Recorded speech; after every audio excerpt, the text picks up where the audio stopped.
Hello, everybody. Welcome to Asia House. Very warm welcome to those of you here at Asia House in London, and a very warm welcome also to those who've joined us online today for this hybrid conference. From compliance to growth, strategic sustainability in China and the West. It's a big and complex topic, and we're delighted today to have a range of speakers who can really help us delve into some of the detail and some of the challenges and opportunities associated with moving to a sustainable model and some of the differences in global markets, particularly in China and the Western world. This is a topic which, of course, at Asia House we've covered a great deal, and we're delighted to be working once again in partnership with the Cheung Graduate School of Business. Many thanks to CKGSB, who we have produced this conference in partnership with. I'm going to just give a very quick rundown of the agenda for today.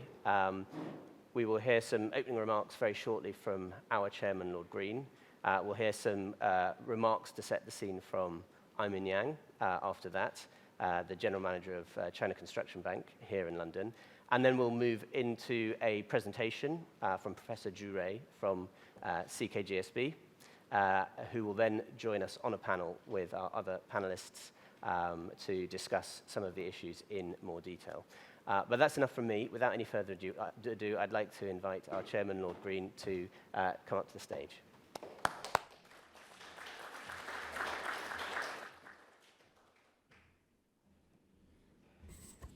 Charlie, thank you. And I'd like to add my welcome to Asia House. It's a great privilege to see so many people here on what is undoubtedly an important topic. And I know that there have been many people listening in from around the world online. It's also a great pleasure to be working with the Cheung Graduate School of Business. My relationship with them goes back quite a long way to when I was with HSBC, and I've seen the way that the business school has become more and more significant on the world stage, and not just in China, in Greater China, but becoming more and more of a voice for business, especially Asian business around the world. And it's a great pleasure, as I say, for Asia House to be working with them on this all-important topic. Sustainability, whether it's China or the West, is actually a global concern for us all. And for businesses to be thinking about how they integrate sustainability into their business planning is, well, you could argue that there is actually nothing more important that they do. All businesses have to make a profit, of course. They have their shareholders' capital invested in them. They need to be able to give their shareholders a return. But increasingly, people are aware around the world that maximizing return to the shareholder, unless you've got a very short-term view of what maximization amounts to, involves becoming more and more conscious of your impact on the sustainability of the economies within which a business operates, the societies within which a business operates, and indeed, of course, the planetary environment within which we operate. And that means that any strategy for profit maximization on investment in business has to take account of at least three other things. One is, of course, how does the consumer react to the product? There's no point in producing products that consumers don't want. But these days, consumers are getting more and more demanding about the sustainability of the way you produce the product for them. So you're getting a voice from consumers wanting to the business to pay attention to sustainability. And of course, there's a regulatory environment, a political environment, a policy environment within which businesses operate, which is reflecting that same concern and placing more and more demands on businesses for sustainability of the way in which they go about their business. And then the third thing that I would add from my personal experience, admittedly that's now a few years back, but it was certainly true with HSBC then, and I am sure it's still true with HSBC now, and that is that your own employees, your own colleagues are demanding can I put it this way, a grown-up approach to sustainability. They don't want to see virtue signaling. They don't want to see a compliance department making sure we don't transgress the laws.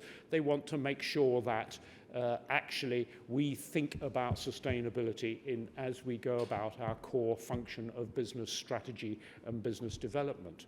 So you get it from all sides. You get it from the consumer, you get it from the policy domain, and you get it from your own colleagues as well, and indeed even your own shareholders. All of which tells me that this is a topic that's just getting more and more and more important as the years go by. Every now and then you see headlines in the media suggesting a bit of a pushback over aggressive timeframes being set on carbon neutrality, EVs and so forth.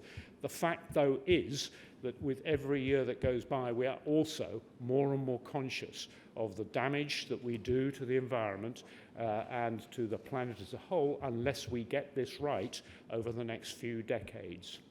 There is therefore nothing actually more important for any business, and that's why I personally am delighted that we're having this session today. It'll be one of many as far as we're concerned, because this topic doesn't go away. There are no magic wands. You have to work away at it, and it'll be true. Well, I've largely had my career. It'll be true for the rest of the careers of everybody in this room and of their children and grandchildren too. So with that, by way of general introduction, I'm going to hand back to Charlie to orchestrate our discussion over the next hour. Thank you.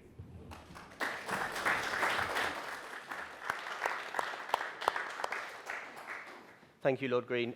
I'd like to invite Aimin Yang to come to the stage. Aimin is the General Manager of Construction Bank China in London. Aimin.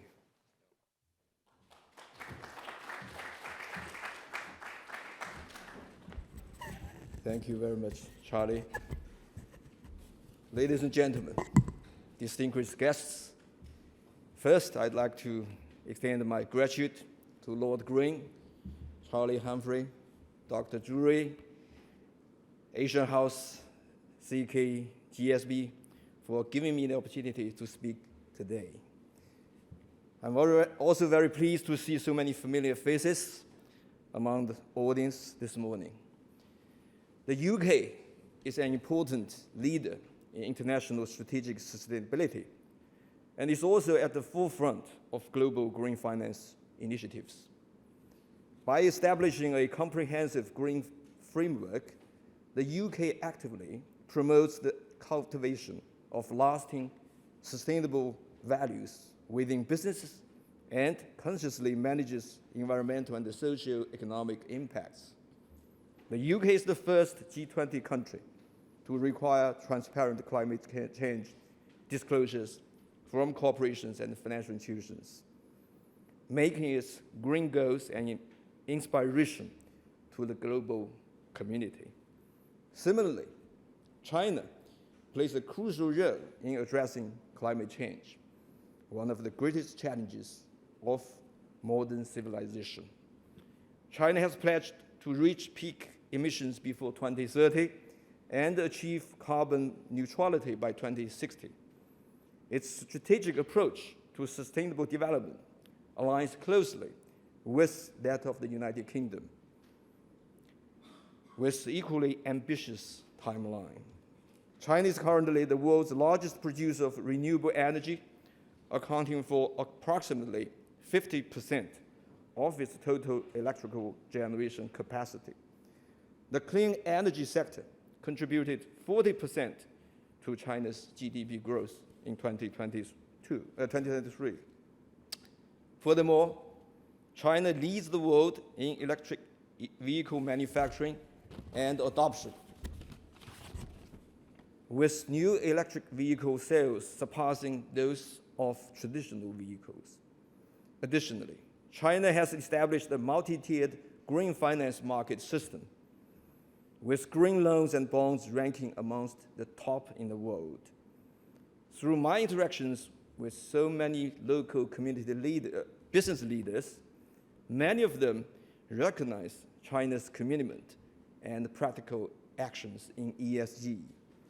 They also believe that China's efforts need to be more widely known to the world. China Construction Bank, CCB, is dedicated to supporting China in achieving its carbon neutrality goals. We have signed the UN Principles for Responsible Banking and have become a member of the UN Environment Program Finance Initiatives. At the end of 2023, our green loan balance was $530 million, equivalent to reducing carbon dioxide emissions by more than 173 million tons. Our inclusive finance loan balance exceeded $400 billion, making us the largest provider of inclusive finance in the market. We have received more than 30 esteemed social responsibility awards internationally and domestically, notably the Best Social Responsibility Bank. Our MSCI ESG rating has been upgraded from A to AA, the highest level among all Chinese banks. CCB's progress in ESG has also benefited from long-standing exchanges in green finance between China and the United Kingdom. CCB participated in the Sustainable Markets Initiative, which was proposed by His Majesty King Charles, and as the co-chair, CCB is committed to advancing the work of the China-UK Green Finance Working Group under the framework of China-UK Financial Services Summit.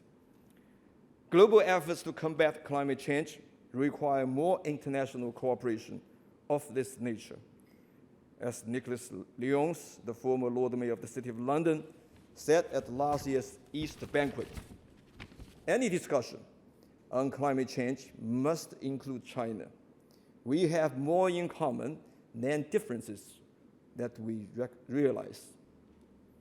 CCB London is the designated UK RMB clearing bank.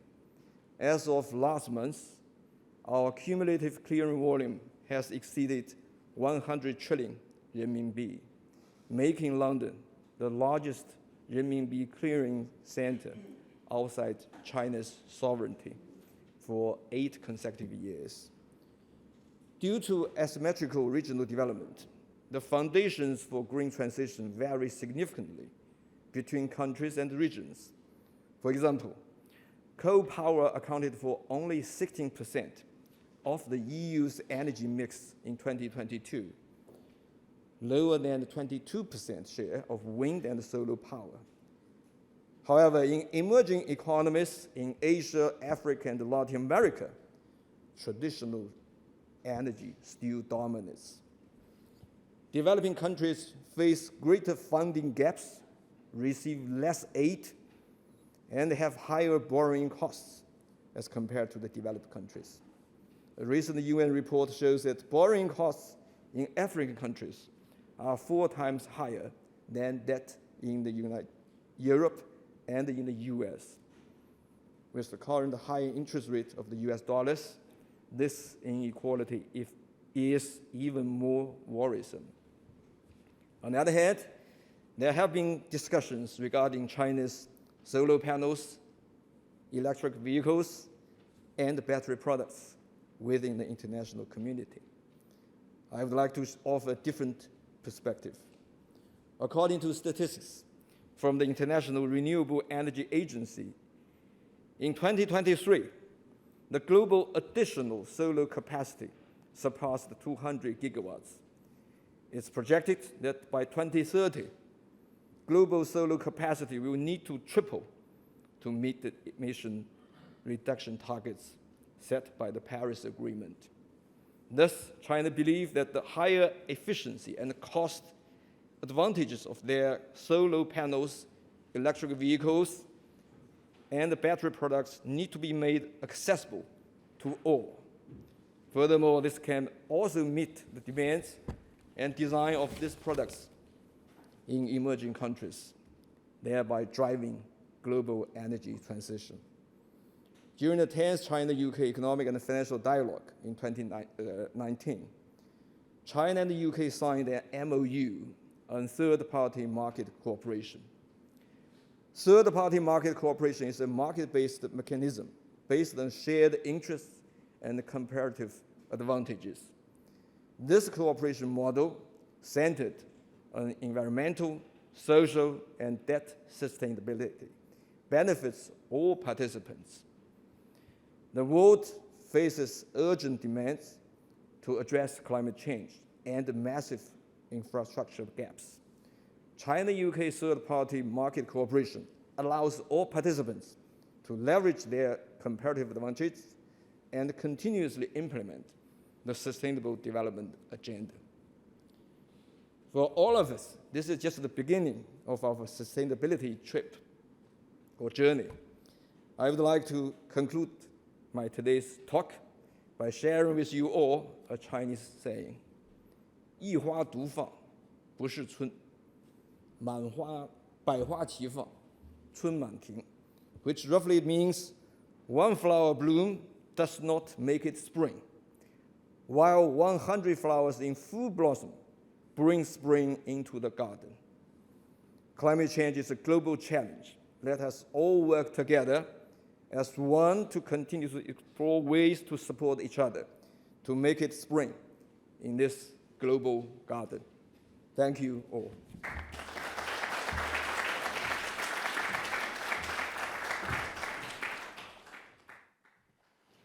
Thank you, Mr. Yang. I'd now like to invite Professor Zhu Rui. Professor Zhu Rui is the Director of ESG and Social Innovation Center at CKGSB, who's going to present some findings from her research to us. Well, good morning, everyone. It's a pleasure to be here, and also to see so many unfamiliar faces. Unlike this is my first time to join an Asian House activity physically, offline. I've been online, but great to be here offline. So I am a professor in marketing, so I teach at a business school at CKGSB. So what I'm going to share with you is a course that I actually developed 2 years ago. Roughly 4 years ago, but 2 years ago, we made rapid changes in how we actually, through teaching innovation, try to promote sustainability. So I'm going to talk about the course title, what I mean by business for good, and why is it important. And I'm going to talk about how to do it, which is actually a major research I have conducted to develop an ESG map, which is easy to use for entrepreneurs.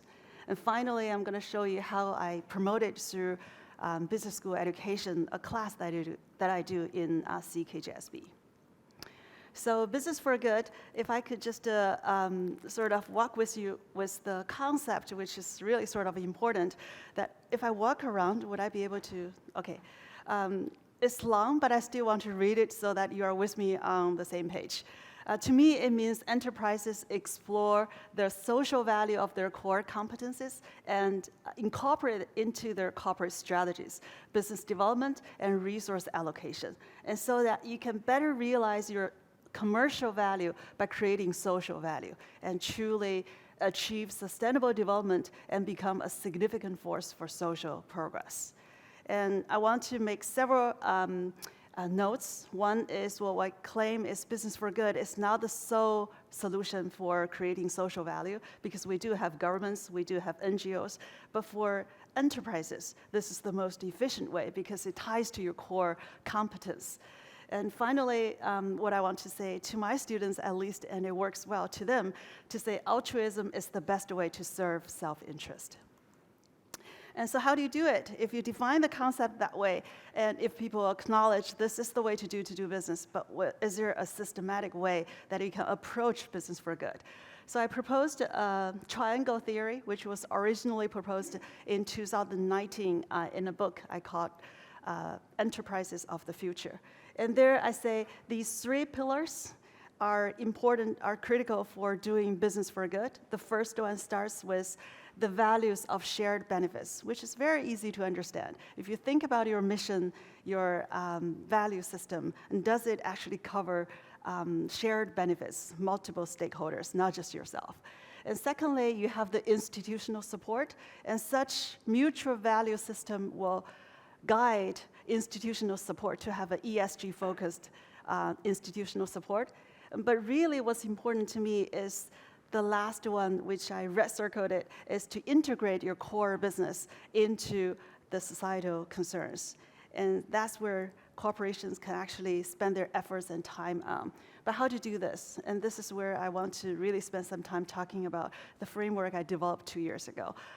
So I made an ESG assessment map, something that I presume you can scan QR code somewhere around this house, and you will be able to see a clear version of the ESG map. But I want to quickly run through why we developed this map.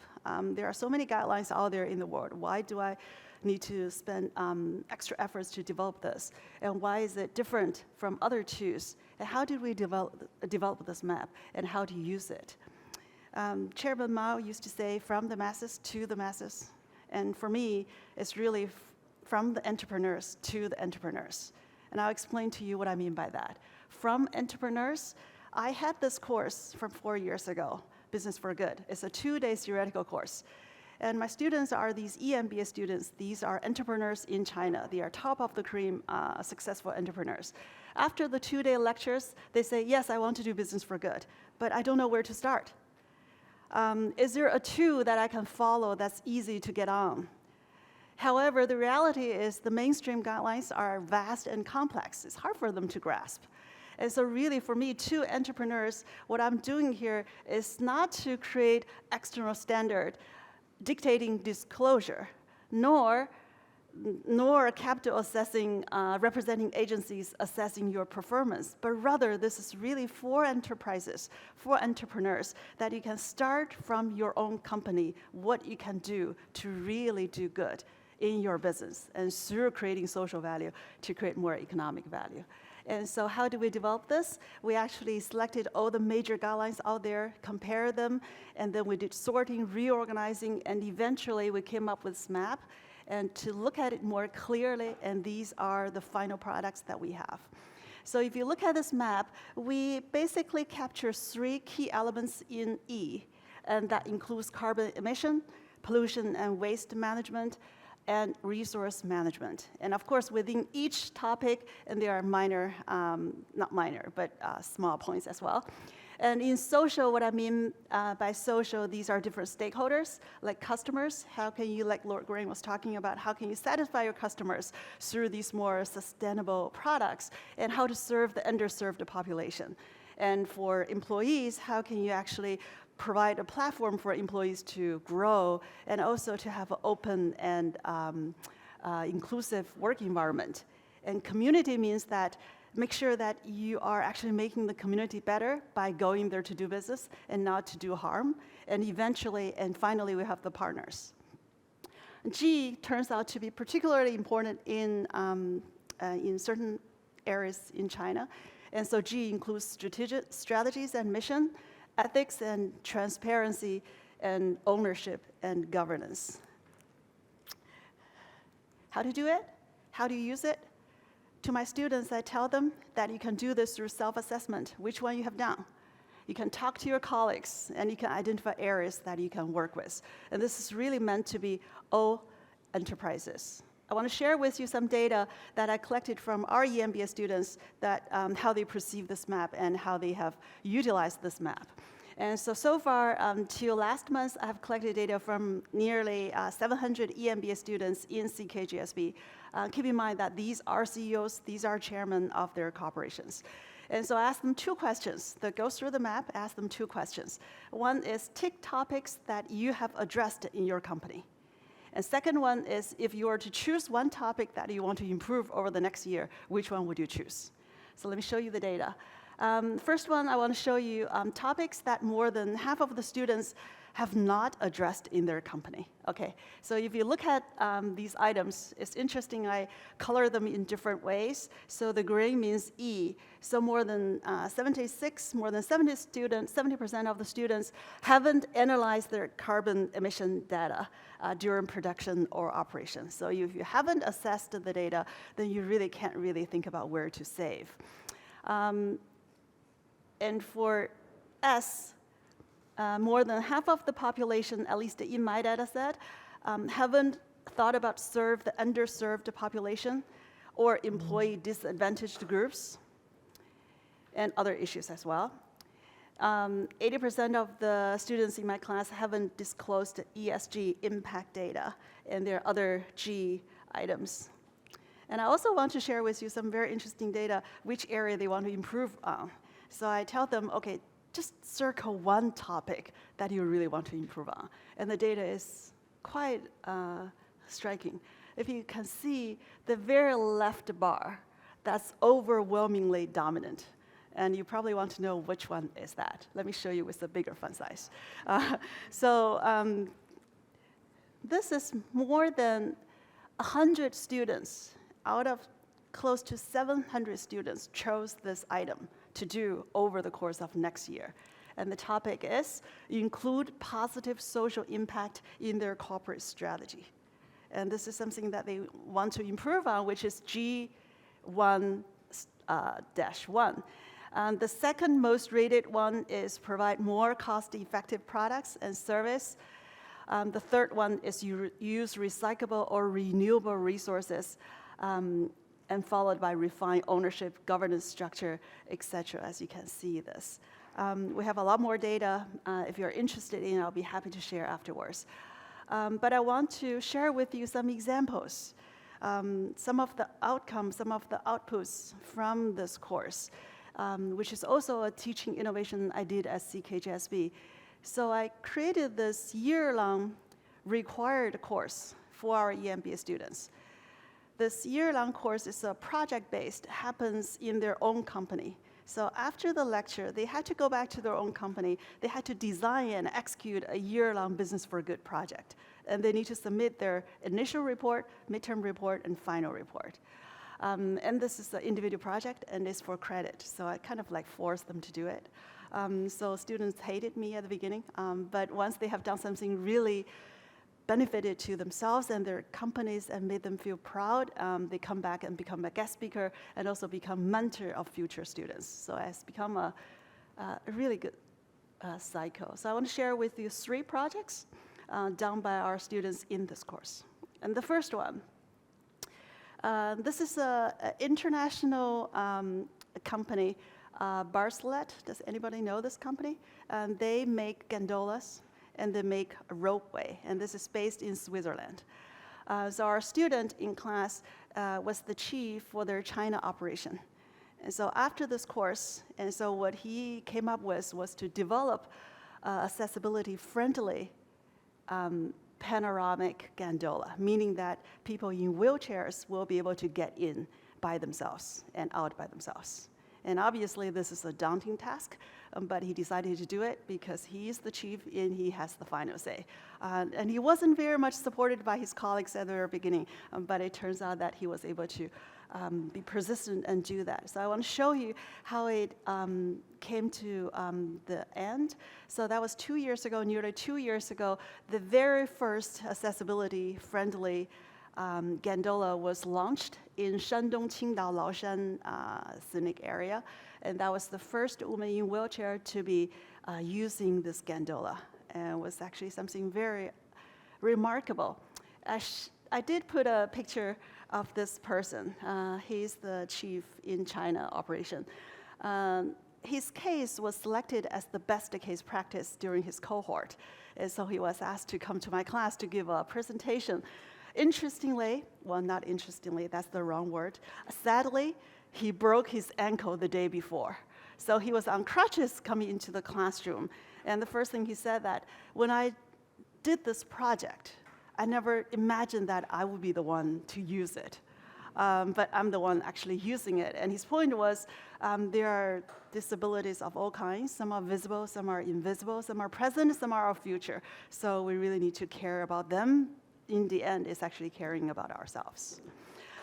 Worth noting is this product, this accessibility-friendly gondola, because it's more expensive, so the sales in China at the very beginning was not very good.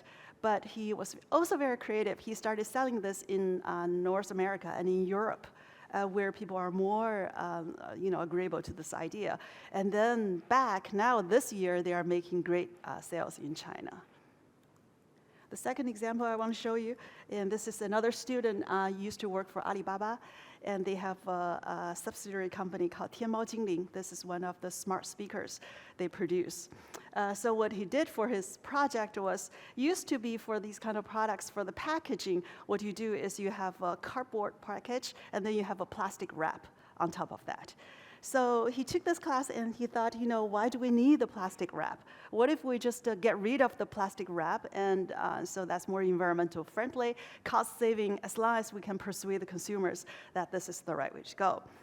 So long story short, and this is the final product, final packaging they used. So there's no plastic wrapping outside, only paper cardboard with sort of like a sticker to cover it up. And also they are creatively using a different way of putting together the package. And so if you're an engineering major, and you will be knowing the difference. Anyway, by changing the way to package, you're able to save the paper use per package by 20%. And also because there's no plastic, so it's 100% recyclable. And also, it's printed with water-based, eco-friendly ink, and the paper tray is free from bleaching process. Now, of course, we're in a business school, and these people are business owners. They talk about ROI. So at the end, they always say, how did we do financially as well? Because they save cost, so each unit saves close to 2 yuan. They sold nearly 3 million units. So if you time these two numbers, that's the pure saving profit. And in terms of the amount of paper saved, that's around 156 tons. And what does that mean? That's close to 30 elephants. And finally, my last example, it's a great example, so that's why I always hold a bag of napkin with me. It's a proud product that I'm very happy to share with you. This is bamboo. This is paper napkin, except it's not made from trees, timber. It's made from what? Bamboo, excellent. This is what it's like. And if you look at the napkin, is this color. So what they call is natural color napkin.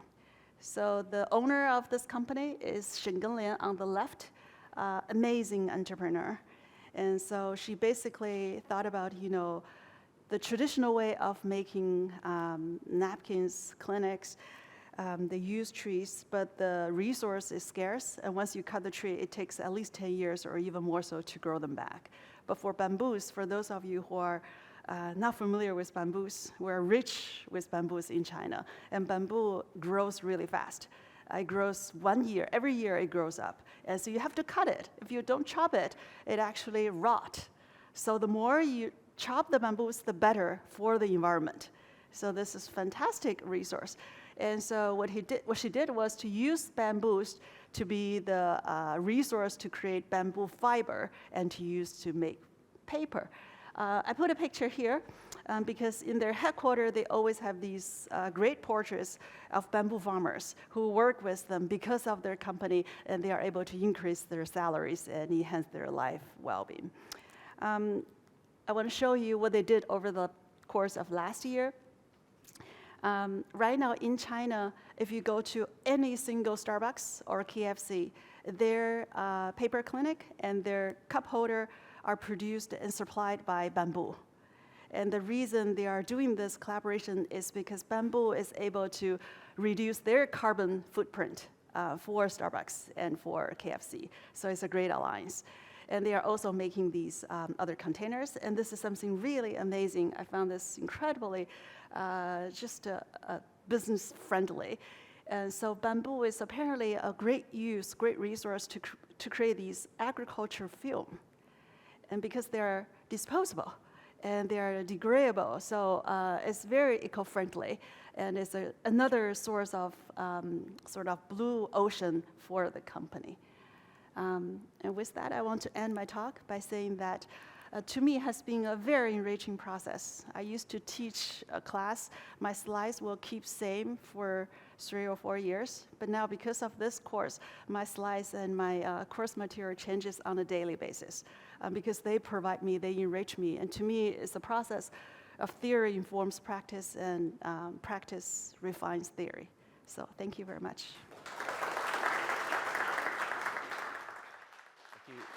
Thank you, Professor Jure. I'd like to invite our panelists, our other panelists now to join for the final session.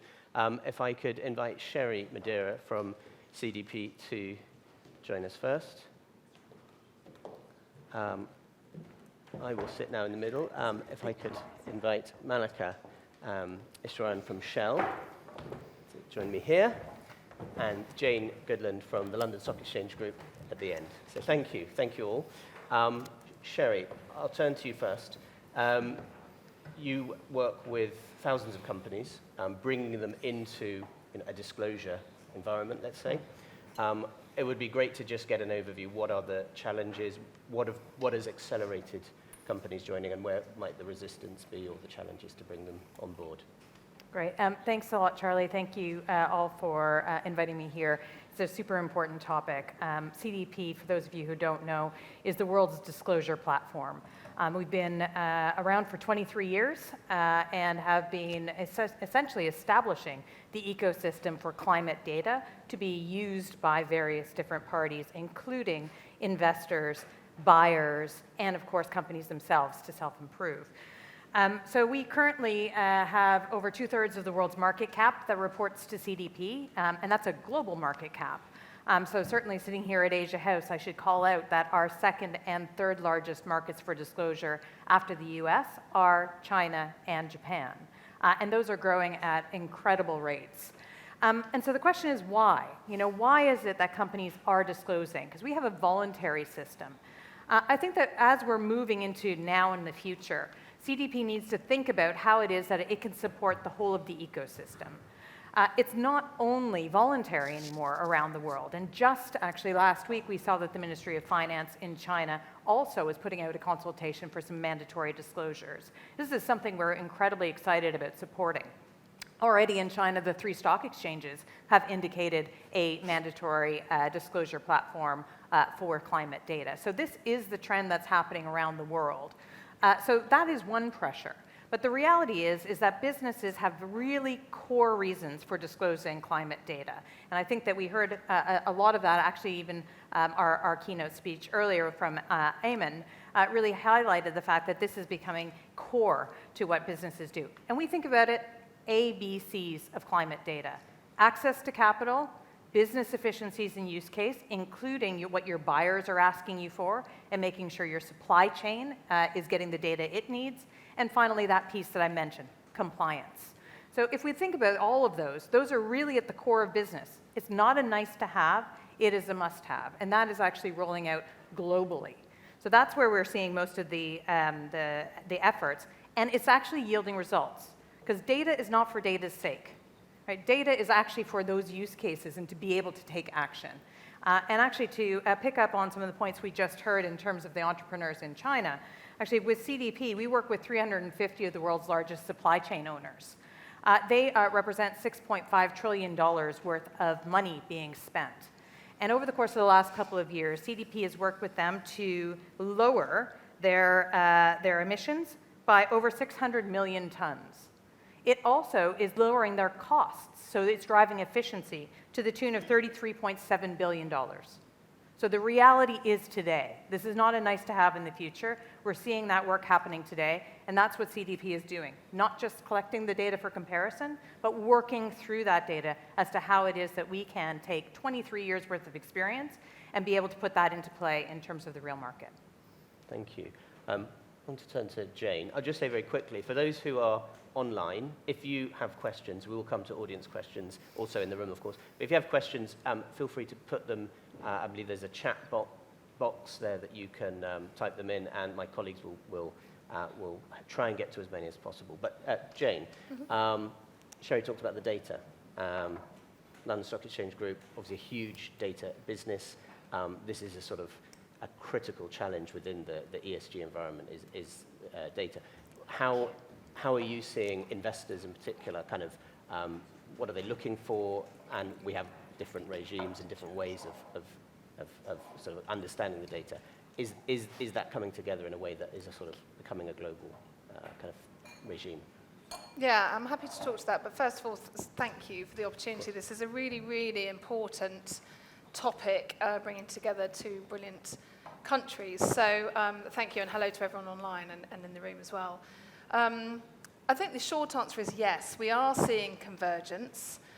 We are definitely seeing investors calling for consistent, sorry, let me just pop that away, calling for consistent, comparable data and information from companies. And so one data point I would just highlight is that we conduct an annual survey of asset owners around the world, and we've been doing this for a number of years. And one of the things that we ask them is, are they integrating sustainability considerations into their investment strategies?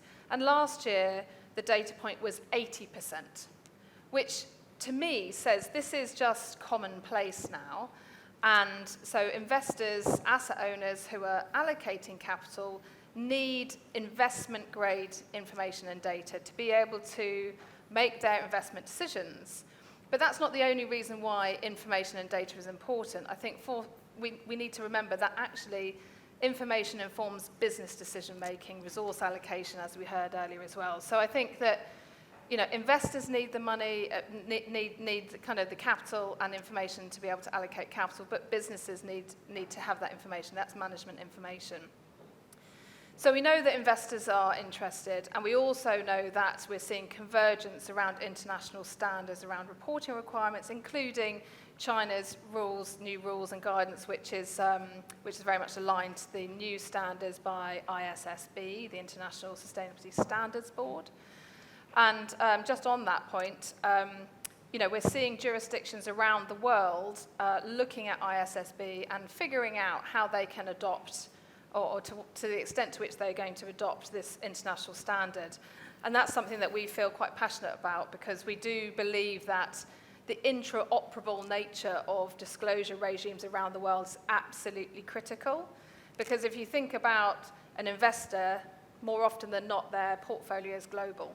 So we need to be able to allow investors to compare and contrast investment opportunities globally. Recently, LSEG launched a call for action, really sort of making very clear that it's our wish that we see adoption of ISSB or similar at pace. And 120 investor signatories joined us in that call for action, and we will, and corporates actually, and we will continue to add signatories to that list, I'm very sure. Because that's really important, that the market sends a very clear signal to policymakers around the world that we need this information to be able to accelerate climate transition and move towards a more sustainable economy. This is consistency, effectively. Yeah. Great. Malika, if I could turn to you. We saw the fantastic picture of the bamboo producer. That's the sort of micro level. Could we zoom out? You're the chief economist at Shell. You've spent a huge amount of time in the scenarios looking at the macroeconomic implications of adapting to climate change, mitigating climate change. There's an age-old adage, who's going to pay for this, and what is the sacrifice that we have to make to protect the environment? But is it really that simple? I suspect not. What are the opportunities, and is there a commercial opportunity? What are the economics of this? Yeah, so thank you. Firstly, pleasure to be here.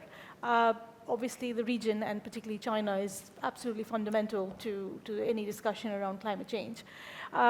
So I get asked this a lot, what's the cost of mitigating, what's the cost of addressing climate change?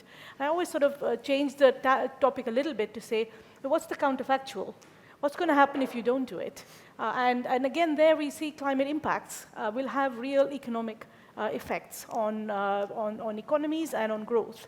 So it's a little bit of a false argument to say if you take climate action today, somehow you're hampering growth. I think in the long term, if you want to secure growth, you would need to address climate change to start minimizing some of those impacts of catastrophic climate change. And the thing is, we're starting to see some of these impacts sort of come through at a lot sooner than what the science was even saying a few years ago. You're seeing sort of real economic damage from floods in US, in Europe. You're seeing real economic damage from some wildfires, from famines, from droughts. So I think those economic impacts need to be considered as the backdrop for if you don't do any action.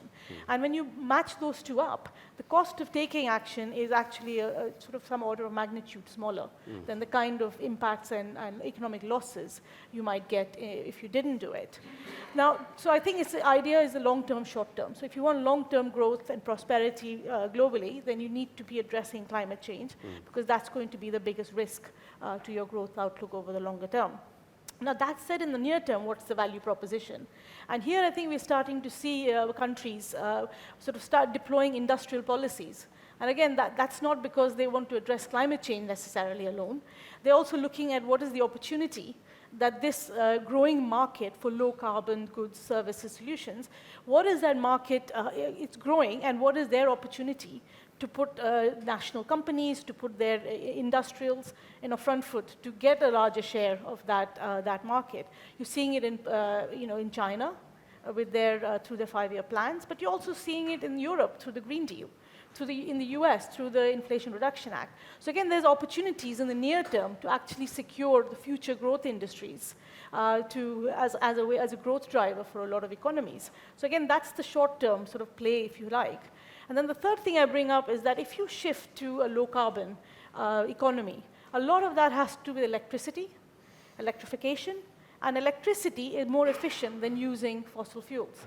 So if you have an electric car or if you have an electric heat pump, they're actually more efficient in providing you what you need, the service, than fossil fuels. So you have the efficiency benefit to your economy of actually making that transition. Thank you.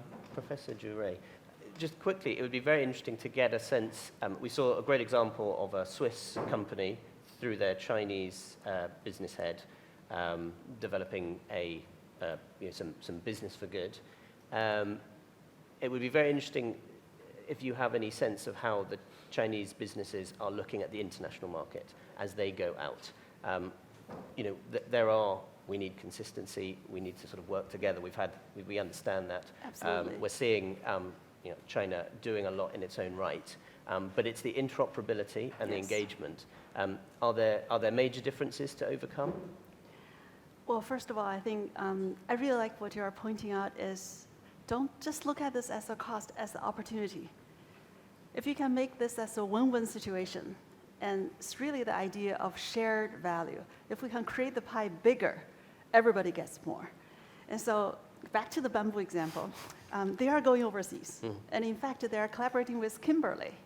Why they are collaborating with Kimberly? Because for diapers, there's one layer that's the most important to absorb water. And then with bamboo pulp, it's actually more, there's more air. So it's more comfortable experience for babies and for adults using these diapers. So Kimberly has been looking for a material substitute for the traditional resource. So now this is a win-win situation. And so are there challenges to overcome? Of course there are, but I think we go for the bigger win. Yeah, great. Now I want to come to questions shortly. Just a couple of points before we do that. Malika, just come back to you. I know that Shell has had a project with the State Council, Development Research Council within China. I believe you've led on the engagement there. It would be very interesting if you have any insights that you can share on their attitude. This is the sort of the central economics department, if you like, of the Chinese government. How are they looking at this long-term challenge? So yes, I think one of the things we find through our scenarios work, so it's a global scenarios function that Shell has, is that energy transition is looking more and more local and national over the years. So firstly, it depends on what sort of resources you have, what are your technology, cultural preferences, what are the policies that you're able to put in. And so that varies by country anyway. And then now you layer on that energy security concerns after Russia's invasion of Ukraine, and then the slowing down of globalization, the fragmentation. And more of the global economy, and more you're seeing energy transition looking very local, looking quite different in different parts of the world. So I think the energy transition there is very different to what we see in Europe, in India, in Brazil, in the US. And so for us, the engagements are to understand what is it, the needs of that particular country are. And that's what we do in China with the DRC, is to understand what is the kind of needs in terms of, and challenges they face in transforming their energy system. And what can we bring as a global company with the experience in international markets, in various parts of the world? What kinds of experiences can we bring that are either here is a good best practice that you can deploy, or here's something you need to avoid when formulating your policies or et cetera. So I think for us, it's a very complementary kind of thinking, and we get to understand the Chinese system, the hurdles, challenges, opportunities, and in turn we are able to contribute some of that global thought leadership and experience we've accumulated. So it's quite a complementary. So there's differences, but there's an opportunity to see where is it that they join up. Sherry, you were based in Beijing for a number of years. You know China very well. You mentioned that China is one of the bigger markets where you're seeing companies.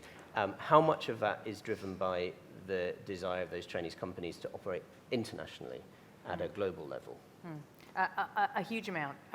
We're seeing the most growth coming from Chinese companies who are being asked by their customer. So through our supply chain programs, we work with huge global supply chains, and they're asking their Chinese suppliers for this information. That's pretty compelling. When your customer asks you for something, certainly that's going to go to the top of the agenda. And as the CFO certainly gets involved with the cost of reporting, remember, creating this climate data is not free. We're very aware of that.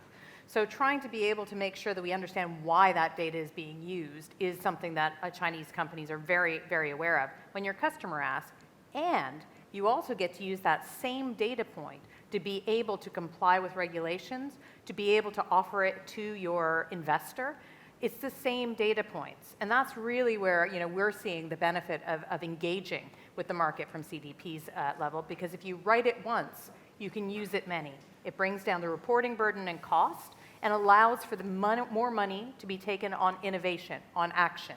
And that's really where we sit in the middle. And Jane, you mentioned consistency across data. We've heard about the different, you also talked about the standards through your call to action.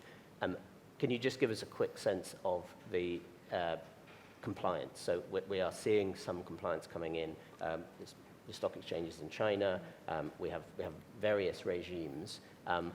How far are we from lined up, and are regulators talking to each other? There is some convergence for sure, but I think we shouldn't be complacent. We know that, for example, when we look at carbon accounting and reporting, we're getting there in terms of companies publishing their scope 1 and 2 emissions, their direct emissions. But when it comes to scope 3 emissions, which is really through their kind of more extended supply chains, for example, and product use, we see that 40% of large and medium companies are not publishing any scope 3 emissions at all. And where they are, often they miss the materials section. So we're a long way off the scale and breadth of information that really we need, but we are seeing some convergence. But I would like to make the point about the title of this session, which is From Compliance to Growth, I think. That is correct. it. And that is that, from our perspective, from LSEG's perspective, yes, we want to, we think it's super important to have these disclosure regimes, but we also are very, very excited about the opportunity. We see huge growth in sustainable finance. We have Chinese companies and organizations raising billions and billions of dollars of capital on our sustainable bond market, accessing international debt markets. We also have partnerships with Chinese organizations to create ESG indices. So we're starting to see a really exciting period of time in terms of sustainable finance in China. And, and I think that this is just the beginning, really, in terms of using capital markets to kind of supercharge the green transition. Yeah. Right, I'd love to take some questions if we have any. If anyone has a question, if you want to raise your hand. We've got two over there. I'll take those two, and we'll see how many we can get through. Take them one after the other. Yeah. Thank you. Go ahead. Thank you. I wanted to ask the panel, you've talked a lot about interoperability and the need for visible data. with this increasingly distrustful geopolitical environment, how optimistic are you that there won't be restrictions on visibility of data important to carbon emissions around national security concerns?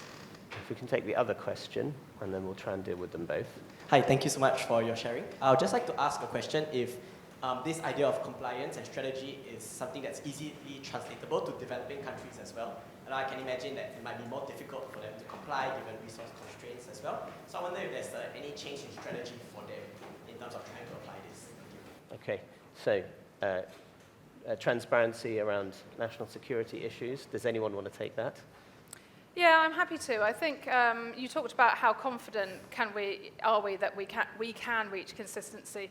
I'm a born optimist, right? And I think that while of course we do see some sort of bumpy times in terms of geopolitics, I think that on the topic of climate change and sustainability, actually we're starting to see some great convergence.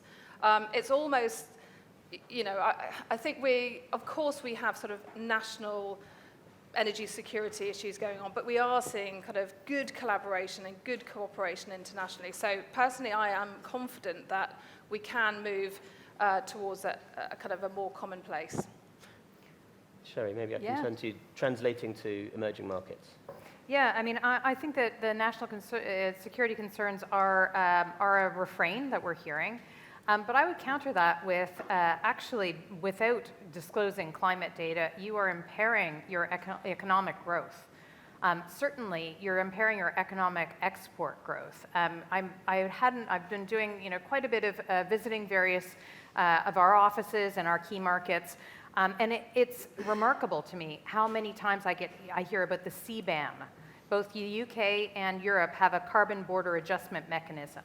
And part of this is the need for disclosing data in order to be able to export to these markets. We see this as a big trend. So actually, it needs to be a balance when you're talking about national security. If you do not allow your companies to be able to disclose this data, you are impairing their growth. And so I think that that's something that we need to start thinking about globally. And the other question was about emerging markets. How many of the companies that you work with would be from what you call the traditional emerging markets? And is there a way to translate, as the question asked?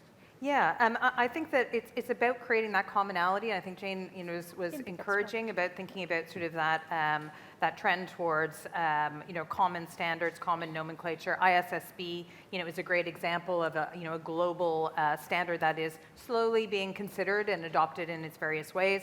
CDP is all in on ISSB. We will be the only platform by which you can fully align to the ISSB S2 as of next week. So certainly that shows how much effort we've been putting into that, and that has a great impact on the emerging markets, particularly if you look at places like Indonesia, ASEAN, they're very keen on making sure that they're in line with that, so that again they can promote their exports, but also so that they can attract capital. This is really fundamental, and our 700 global investors that represent $142 trillion worth of investment capital are supporting thinking about that commonality of standards. So I think that there's evidence there. And Shell, of course, is in a huge number of emerging markets around the world. What's your experience of that? So yeah, and I think it's a really great question, because I think the phase of the energy transition we're in, it requires more granularity on a regional and country-by-country basis. So I think maybe 5 or 7 years ago, our energy transition strategy was global. The one we released in 2024, just a few months ago, very much looking at what is the transition looking like in different countries, different parts of the world, and then what does those opportunities are thrown up as a result of that. So it's not about doing everything everywhere from a global company. It's about very much figuring out what are the opportunities in different parts of the world, and how do we then get involved in that. And can I just add one bit? I think it's really important. I absolutely echo the point around kind of more localized energy transition plans, and the need for that to be a just transition as well. So, it's really important that we don't kind of impose a certain trajectory on countries where, frankly, you look at Africa, and access to any energy at all or electrification is absent for many millions of people. So it's really important that we ensure that we think about the social dimension as well as the environmental dimension of a climate transition. And I think we kind of I think we probably didn't emphasize that enough in the early years, and we're starting to see much more of that coming through. So some of the just energy transition partnerships are happening, super interesting kind of collaboration between public and private sector finance focused on emerging countries. Getting the balance right, I guess. Yeah. Okay, so time flies when you're having fun, and certainly when you're having a very valuable conversation. We are pretty much out of time. I just wanted to ask Professor Cheung if you have any sort of final sort of reflections on what we've discussed before we wrap up. It's just very interesting that the two of you asked questions about disclosure and security issue. For my students, they told me that once they started to decide to disclose, they actually think about where are my carbon footprints. They actually have a better picture of their business. And just for that, I think it's worthwhile doing. Yeah. Great. Well, look, thank you, everyone. I'm so sorry we're out of time, but what a fantastic discussion. Thank you to Cheung Graduate School of Business. Thank you, Professor Cheung. Thank you also to our wonderful panelists and our speakers earlier. Thank you to all of you for joining us here in person and those who've joined us online. Please join me in thanking